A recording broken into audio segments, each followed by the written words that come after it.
Selamat berjumpa kembali dengan saya di channel JDIY, channel yang membahas segala sesuatunya tentang merpati, khususnya merpati tinggian. Bukan berarti nanti ke depan tidak akan membahas merpati dari jenis lain ya, tetapi untuk saat ini memang prioritas lebih banyak akan berbicara atau membahas mengenai merpati tinggian, khususnya merpati tinggian untuk kompetisi, ya, merpati tinggian tomprang. Karena memang itu yang saya geluti ya pada saat ini. Nah, pada video kali ini saya ingin memberikan bisa dibilang tips juga ya, tetapi bisa juga dibilang ya ini pengalaman atau apa yang kita lakukan ya di kandang-kandang, baik kandang induk ya ataupun di kandang penerbang di Muntilan, yaitu mengenai bagaimana cara atau waktu yang tepat, yaitu membongkar telur. Jadi ini lebih fokusnya untuk player ya, walaupun video ini saya bikin bukan di kandang player tapi di kandang ternak ya. Tetapi yang akan kita bahas mungkin lebih banyak fokusnya adalah membongkar telur yang baik ya, benar, dengan waktu yang tepat, yaitu untuk player-player supaya apa? Ya supaya player kita tidak stres ya, terus juga proses giringnya bisa lebih cepat, lebih baik, dan bisa bekerja dengan lebih maksimal. Ikuti terus videonya ya, siapa tahu bisa bermanfaat, terutama untuk pemula ya. Kalau untuk para senior saya kira sudah paham ya, sudah banyak paham semuanya. Ikuti terus.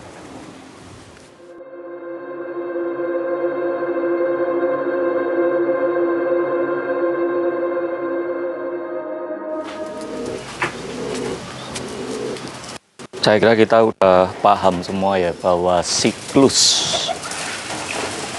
merpati untuk giring atau untuk kita mainkan itu dalam sebulan itu totalnya sebetulnya kalau bisa dibilang kan cuma 2 minggu. 2 minggu itu pun juga kepotong waktu habis bongkar telur dan butuh waktu sekitar ya kurang lebih 3 hari untuk 3-4 hari untuk giring kembali ya. Terus untuk kita mainkan ya, jadi dalam sebulan itu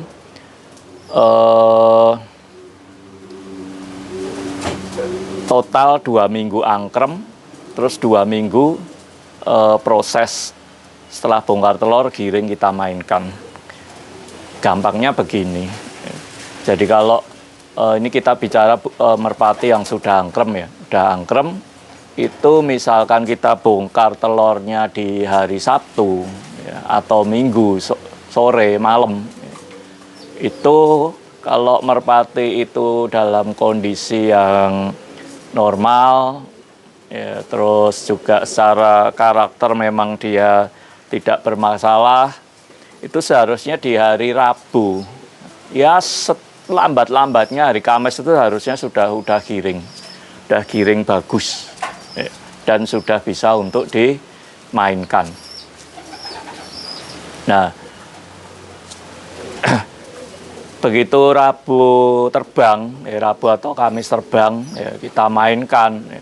Itu kalau normalnya itu hari Minggu, ya, Minggu sore atau malam, atau telat-telatnya itu di hari Senin, itu seharusnya betinanya sudah nelor.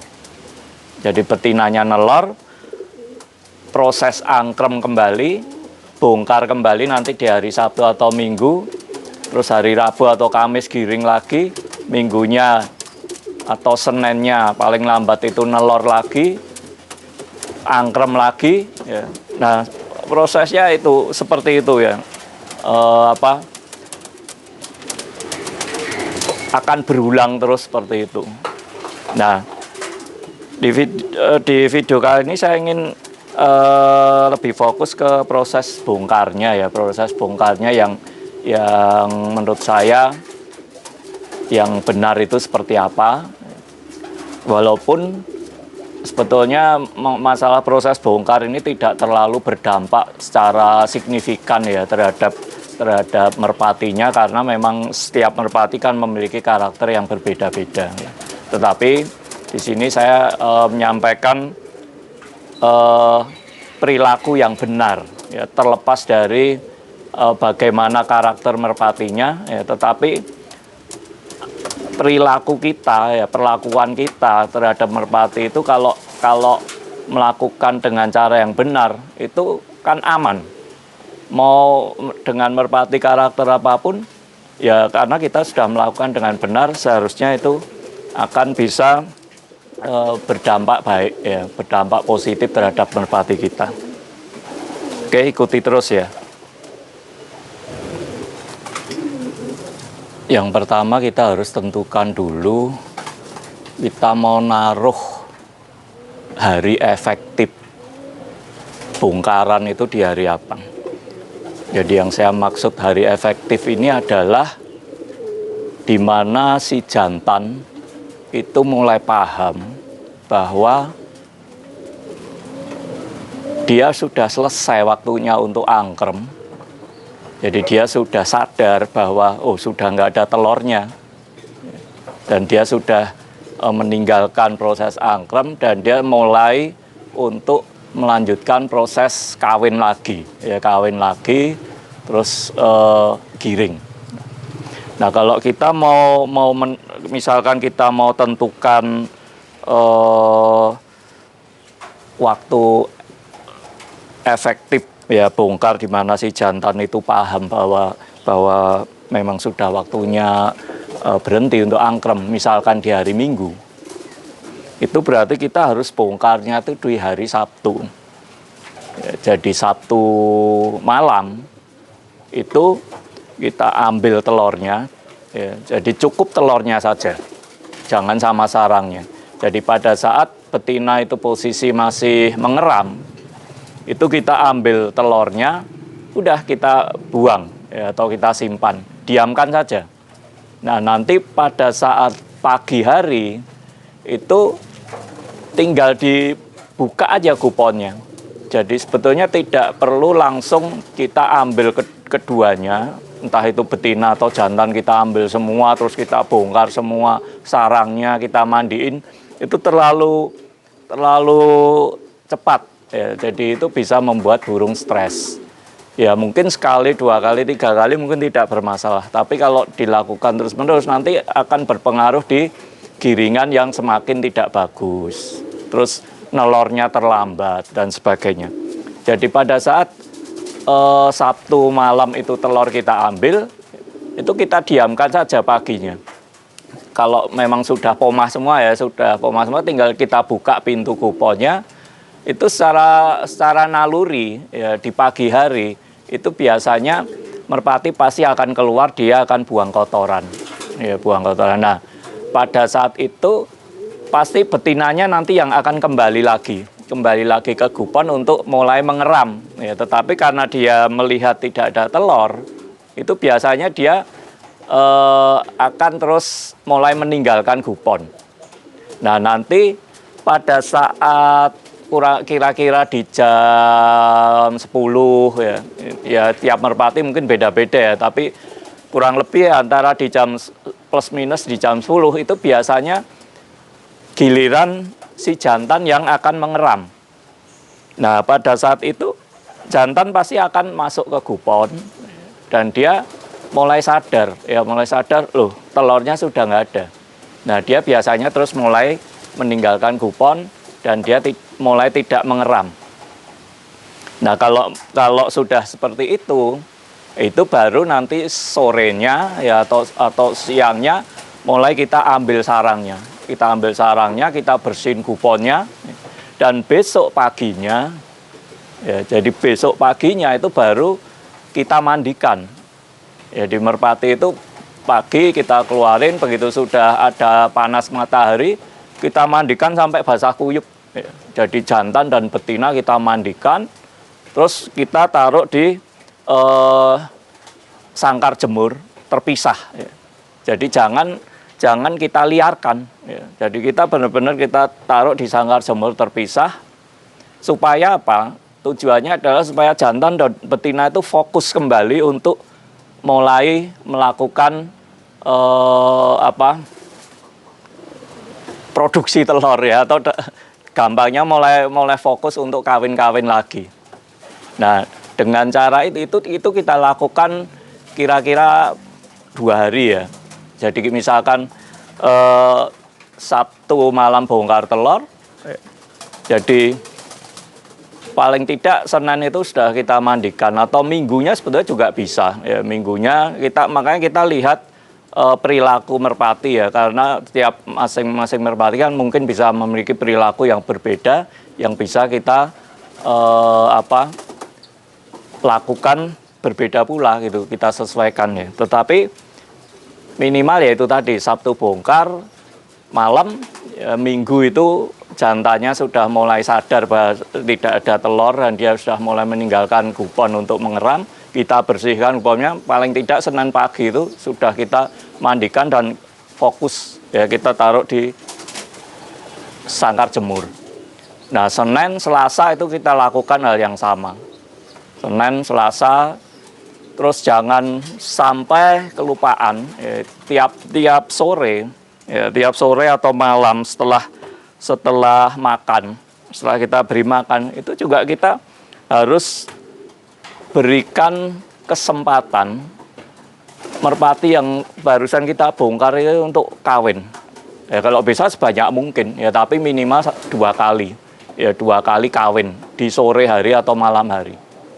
Nah, kalau itu kita lakukan, ya, kita benar-benar lakukan dengan disiplin, burungnya sehat dan memang karakternya baik, itu Rabu saya jamin sudah giring. Minimal itu hari Kamis itu pasti sudah giring bagus dan sudah bisa kita terbangkan. Jadi yang sering terjadi selama ini kan kesalahannya, kita bongkar telur ya, pokoknya telur diambil langsung kita bersihin sarangnya, terus kita liarkan gitu loh. Jadi otomatis pasangan itu tidak fokus.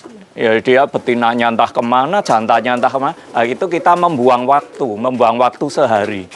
Ya, membuang waktu sehari. Seharusnya kalau hari itu bisa langsung fokus dan dia kawin-kawin. Ya. Terus sorenya kita kawinkan lagi, tiap sore rutin. Ya. Itu paling lambat Rabu atau Kamis itu pasti sudah giring bagus. Ya, itu ya cara bongkar yang saya lakukan ya.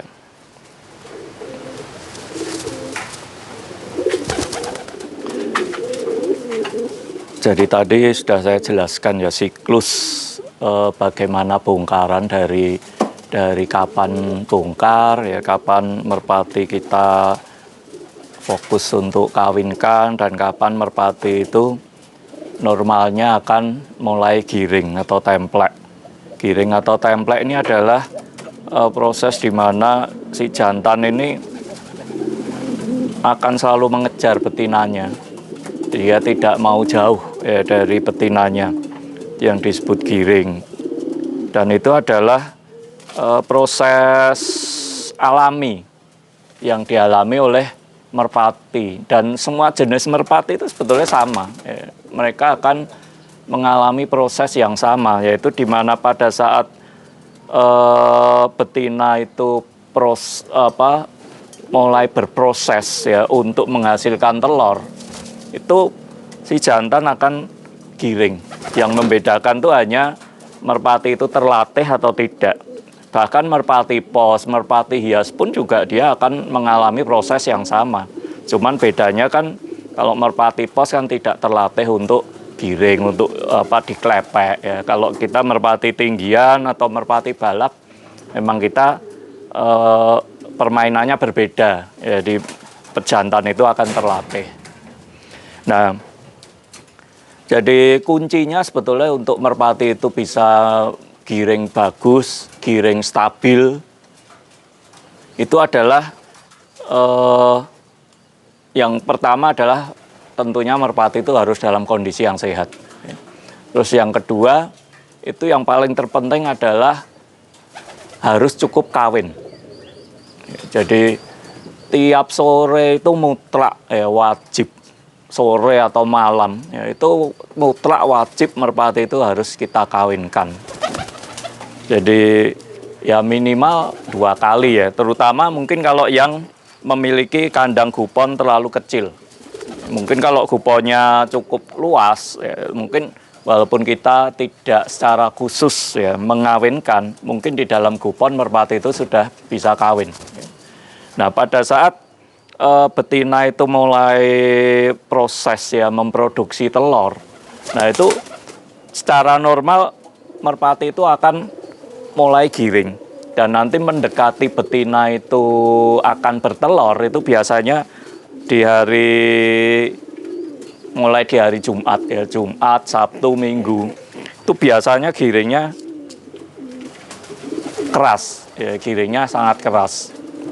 Nah, itulah makanya biasanya lomba-lomba di merpati ya, baik itu merpati balap, merpati kolong, atau mungkin merpati tinggian tomprang, itu biasanya lomba itu diadakan kan antara hari Jumat, Sabtu, dan Minggu. Karena saat itulah merpati itu istilahnya puncak ya, puncak dari giring yang keras itu. Jadi makanya kalau kita belum melakukan prosesnya dengan benar ya, bongkarnya masih asal-asalan, terus merpatinya juga secara kesehatan belum maksimal, terus proses kita mengawinkan setiap sore itu tidak disiplin. Nah, kita sebetulnya nggak bisa menyalahkan merpatinya ya, kalau merpatinya ternyata giringnya terlambat, terus atau giringnya tidak stabil ya, tidak baik. Jadi kalau saya sih prinsipnya kita lakukan dulu cara-cara yang benar dengan maksimal. Kalau setelah itu kita baru bisa menilai burungnya. Oh, ternyata burung ini memang karakternya giringnya tidak baik. Ya, kalau kita sudah melakukan sesuatunya dengan benar dan maksimal. Ya, jadi saya kira itu aja yang perlu saya sampaikan saat ini ya. Oh ya, tambahan lagi bahwa sebetulnya merpati itu tidak perlu, istilahnya kalau saya sih tidak setuju ya menggunakan doping ya, atau obat-obat jamu yang istilahnya membuat merpati itu seakan-akan dipaksakan untuk bekerja yang melebihi dari batas kemampuannya. Jadi prinsipnya kalau merpati itu dalam kondisi sehat, tanpa jamu apapun, itu tetap akan memiliki tenaga yang baik, tetap akan menunjukkan giring yang maksimal. Jadi prinsipnya itu. Jadi makanya kalau kita di panggung Mataram juga pakai jamu ya, tapi itu jamu yang benar-benar herbal, yang hanya untuk memastikan bahwa merpati kita tuh menjadi semakin sehat. Jadi bukan untuk mendongkrak tenaga dan sebagainya ya, tetapi untuk memastikan aja bahwa merpati itu bisa menjadi sehat. Ya, kalau merpati itu sehat atau asupan nutrisinya cukup, itu tenaga otomatis akan ada sendiri. Ya, jadi tidak perlu kita paksakan. Ya. Oke, saya kira video kali ini itu aja. Ya, nggak perlu terlalu panjang lebar. Yang jelas pentingnya kita mengetahui ya siklus bongkaran merpati player, terus bagaimana cara bongkar telur yang menurut saya ya, itu yang benar. Terus pentingnya bagaimana kita mengawinkan merpati setiap sore ya, atau malam, sehingga nanti efeknya pasti giringnya akan jadi baik, terus betinanya juga akan nelornya tepat. Jadi tidak telat nelor atau bahkan macet telur. Oke, terima kasih. Semoga video ini bermanfaat. Bila ada salah kata atau sesuatu yang mungkin kurang berkenan, bisa dimaafkan. Dan juga silahkan ya, kalau mungkin ada yang berpendapat lain bisa tulis di komentar. Karena di sini kita hanya berbagi pengalaman dan kita juga tidak alergi ya dengan ilmu-ilmu atau pengalaman dari penghobi yang lain. Karena pada dasarnya kita sama-sama masih belajar dan ilmu merpati ini dinamis, tidak stagnan, tidak berhenti. Sampai di sini itu terus akan berkembang sesuai dengan perkembangan zaman. Oke, salam satu hobi, lestarikan terus merpati tinggian. Tomrang. Terima kasih.